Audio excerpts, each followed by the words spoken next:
আসসালামু আলাইকুম রহমতুল্লাহি ওয়া বারাকাতুহু। মহান আল্লাহ ছাড়া আর কোনো উপাস্য নেই, আর সৃষ্টির উপাস্য তো তিনি, যিনি চিরঞ্জীবী ও চিরস্থায়ী। এরশাদ হচ্ছে, আল্লাহু লা ইলাহা ইল্লা হুয়াল হাইয়ুল কাইয়্যুম। অর্থ হচ্ছে, মহান আল্লাহ ছাড়া কোনো উপাস্য নেই, তিনি চিরঞ্জীব, চিরস্থায়ী। সূরা আল ইমরান আয়াত নম্বর 2। আলহামদুলিল্লাহ, এই আয়াতের তাফসির শুনব। তাফসিরে দুররে মানসুর 142 ও 43 পৃষ্ঠা। খ্রিস্টান সম্প্রদায়ের লোকেরা রাসূল সাল্লাল্লাহু আলাইহি ওয়াসাল্লামের নিকট এসে তার সাথে হযরত ঈসা ইবনে মারিয়াম সম্বন্ধে বিতর্কে লিপ্ত হলো।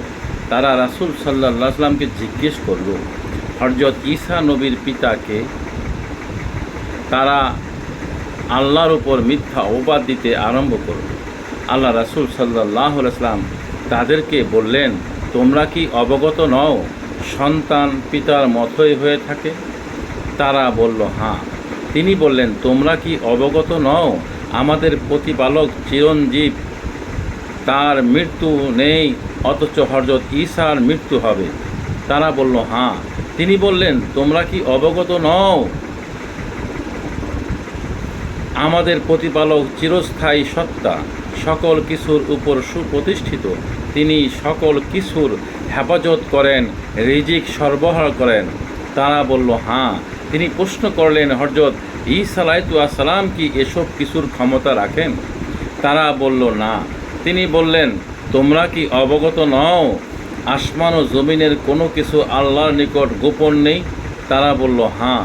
তিনি বললেন, আল্লাহ না জানালে হযরত ঈসা কি এসব কিছু জানতে পারেন? তারা বলল, না।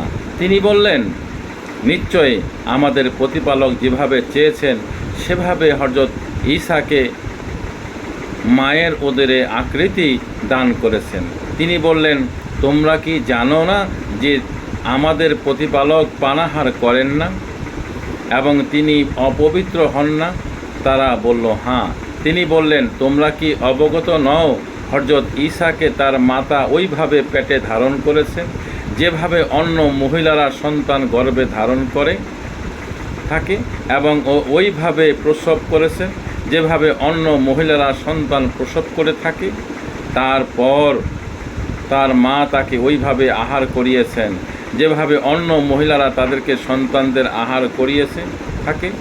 আর হযরত ঈসাও পানাহার করতেন এবং প্রস্রাব পায়খানা দ্বারা অপবিত্র হতেন? তারা বলল, হ্যাঁ। তিনি বললেন, তাহলে কিভাবে তিনি খোদা বা খোদার পুত্র হবেন, যা তোমরা ধারণা করছো? তারা বিষয়টি বুঝতে পারল কিন্তু মানতে অস্বীকৃতি করল। তখনই আল্লাহ তাআলা নাজিল করলেন, হে রাসূল সাল্লাল্লাহু আলাইহি ওয়াসাল্লাম, আল্লাহ তিনি ব্যতীত আর কোনো উপাস্য নেই, তিনি চিরঞ্জীবী, চিরস্থায়ী। আলহামদুলিল্লাহ, আমরা তাফসীরও জানতে পারলাম।